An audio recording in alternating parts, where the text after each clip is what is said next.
चलिए आज एक बहुत अच्छे क्वेश्चन के साथ हम डिस्कस कर लेते हैं जो अमूमन ज्यादातर ट्रेडर के माइंड में होता है और एक क्वेश्चन भी अपने पास इससे रिलेटेड ही आया हुआ था कि शेयर मार्केट के अंदर अगर हम काम करते हैं तो स्टॉप लॉस ऑर्डर क्या होता है और स्टॉप लॉस ऑर्डर का अपने को यूज करना चाहिए या नहीं करना चाहिए। सबसे पहले समझ लेना जरूरी है कि स्टॉप लॉस होता क्या है।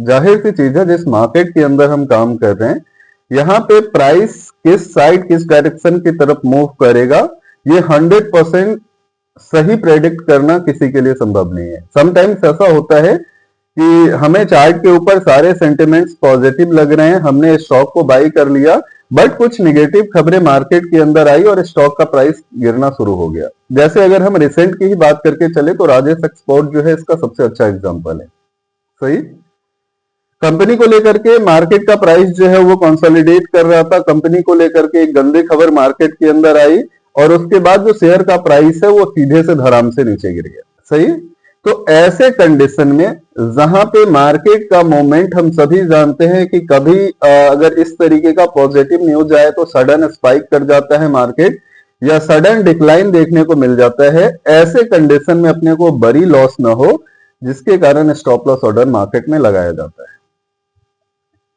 स्टॉप लॉस ऑर्डर एक ऐसा ऑर्डर है जो प्रिवेंट करता है कि मार्केट बड़ी गिरावट या अपने निगेटिव मोमेंट के कंडीशन में एक माइनर से नुकसान के साथ हमारे ट्रेड को बाहर कर दे। जैसे एक छोटा सा एग्जांपल और अपन ले लेते हैं। सपोज किसी स्टॉक को हमने 100 रुपए पे परचेस किया और हमें लग रहा था कि स्टॉक का प्राइस 110 तक जाएगा, बट स्टॉक के अंदर कुछ निगेटिव न्यूज आया और 100 रुपए से प्राइस उसका गिरना शुरू हुआ। अब निगेटिव न्यूज की वजह से हमेशा से ऐसा है कि जहां प्राइस 5 रुपए की गिरावट दिखाने वाली होती है वहां पे प्राइस 25 रुपए की गिरावट भी दिखा करके चली जाती है। ये पैनिक सेलिंग की वजह से होता है। इसके ऊपर मैंने ऑलरेडी एक वीडियो के अंदर आप सभी से डिस्कस भी किया हुआ है, अगर नहीं आपने देखा है तो प्रीवियस वीडियो आप देख सकते हैं। अब यहां से क्या होगा कि 100 रुपए पे हमने परचेस किया था, हमें लग रहा था मार्केट 110 तक जाएगा और हमने साथ में एक स्टॉप लॉस ऑर्डर भी पुट कर दिया कि अगर मार्केट में कुछ निगेटिव सेंटिमेंट आता है तो हमारा स्टॉक 98 पे सेल हो जाना चाहिए। अब मार्केट के अंदर कितनी भी बड़ी न्यूज आए, कितनी भी बड़ी निगेटिव न्यूज आए, कितना भी बड़ा निगेटिव सेंटिमेंट बन जाए, हमारा ट्रेड कहां पे बाहर हो जाएगा? 98 रुपीज पे बाहर हो जाएगा, क्योंकि हमने पहले से ऑर्डर डाल रखा है कि अगर मार्केट नीचे की तरफ मूव करना स्टार्ट करता है, मार्केट हमारे अपोजिट मूव करना स्टार्ट करता है, तो एक स्पेसिफिक पॉइंट है वहां से हमारा ट्रेड एग्जिट हो जाना चाहिए। तो अगर 98 पे ट्रेड हमारा बाहर हो जाता है, उसके बाद मार्केट कितना भी नीचे गिरेगा हमें उससे ज्यादा नुकसान नहीं हो सकता है। तो ये स्टॉप लॉस का महत्व भी अगर हम कह करके चले तो कह सकते हैं। अब ऐसे में एक सबसे बड़ा क्वेश्चन आता है कि मार्केट में हमें स्टॉप लॉस लगाना चाहिए या नहीं लगाना चाहिए, क्योंकि बहुत सारे ट्रेडर के माइंड में एक कंसर्न होता है कि सर जहां पे हम स्टॉप लॉस लगाते हैं मार्केट उस स्टॉप लॉस ऑर्डर को खाता है और उसके बाद फिर ऊपर की तरफ मूव करना स्टार्ट कर देता है। देखिए इसमें अगर हम कह करके चले तो ये गलती आपके अंदर है, ये गलती आपके स्ट्रेटेजी के अंदर है कि आप ऐसे पॉइंट पे एंट्री बनाते हो जहां पे मार्केट आपको लालच दे रहा है। अगर आपके साथ भी ऐसा हो रहा है कि बार बार आपका स्टॉप लॉस हंट करके मार्केट ऊपर की तरफ जा रहा है, समटाइम्स पॉसिबल है, बट अगर यही चीजें बार बार आपके साथ रिपीट हो रहा है कि एक स्पेसिफिक पॉइंट तक प्राइस नीचे आता है, आपका स्टॉप लॉस हंट करता है और फिर वहां से प्राइस आपके डायरेक्शन की तरफ मूव कर जाता है, तो यहां पे गौर करके चलिएगा जिस पर्टिकुलर जोन पे आप एंट्री बना रहे हो वहां पे मार्केट डेफिनेटली आपको लालच देने की कोशिश कर रहा था और उसी लालच की वजह से आपने स्टॉक में क्या किया है? एंट्री बनाया है।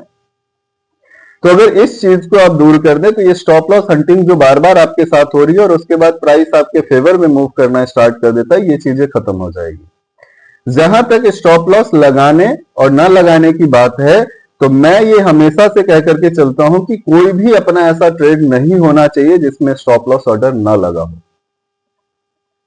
इसका सबसे बड़ा रीजन है कि मार्केट बड़ी, अगर सपोज दैट आप एक छोटी छोटी प्रॉफिट बुक करते चल रहे हैं, 100 पे आपने स्टॉक को खरीदा 105 पे निकल गए, वापस 100 पे खरीदा 105 पे निकल गए, 100 पे खरीदा 105 पे निकल गए, 100 पे खरीदा 105 पे निकल गए। 4 ट्रेड आपने सही किए, 20 पॉइंट आपने गेन करे थे, बट एक ही नेगेटिव ट्रेड आएगा, एक ही नेगेटिव सेंटीमेंट मार्केट के अंदर आएगा जो सीधे सीधे स्टॉक को लोअर सर्किट 20% डाउन करवा देगा। अब ऐसे कंडीशन में अगर 4 ट्रेड की प्रॉफिट आपका एक ट्रेड का नुकसान अगर नहीं संभाल पा रहा है तो मार्केट के अंदर आप कभी भी सस्टेन नहीं हो सकते हैं। तो इस चीज का हमेशा ध्यान में रख करके चले। अगर मेरे से आप पूछेंगे तो मैं हमेशा से सबसे यही कह करके चलता हूं कि आपका कोई भी ट्रेड बिना स्टॉप लॉस ऑर्डर का नहीं होना चाहिए, क्योंकि इस मार्केट के अंदर 100% सिक्योरिटी किसी चीज की नहीं है। इस चीज को हमेशा से जान ले। 100% श्योर सिर्फ वो ऊपर वाला बैठा हुआ है जो करता है सही करता है, बट अगर आप करने जाएंगे तो 100% सिक्योरिटी के साथ वही काम नहीं कर पाएंगे। यहां पे पॉसिबल है अगर 10 ट्रेड आप करते हैं तो 10 ट्रेड के अंदर 2 से 3 ट्रेड, अगर बहुत अच्छी एक्यूरेसी है आपकी, फिर भी 2 से 3 ट्रेड जो है वो नुकसान के साथ आपके निकलेंगे। तो हमें पहले से प्रिपेयर इस चीज के लिए करके चलना चाहिए कि 10 ट्रेड में से अगर 2 से 3 ट्रेड हमारा नेगेटिव जाता भी है तो वो हमारे बाकी 7 ट्रेड की प्रॉफिट को ना खा जाए। अगर ये प्लानिंग हमने कर लिया, और इस प्लानिंग को करने में स्टॉप लॉस ऑर्डर आपको लगा करके चलना ही पड़ेगा। उम्मीद है आपको समुचित आंसर मिला होगा। अभी भी कोई कंसर्न है इससे रिलेटेड, आप नीचे दिए व्हाट्सएप नंबर पे अपना कंसर्न रख सकते हैं। मैं उन सारे क्वेश्चंस के ऊपर डिस्कस करने की कोशिश करूंगा। तब तक के लिए डिस्कस करते हैं फिर किसी नए वीडियो के अंदर। Thank you.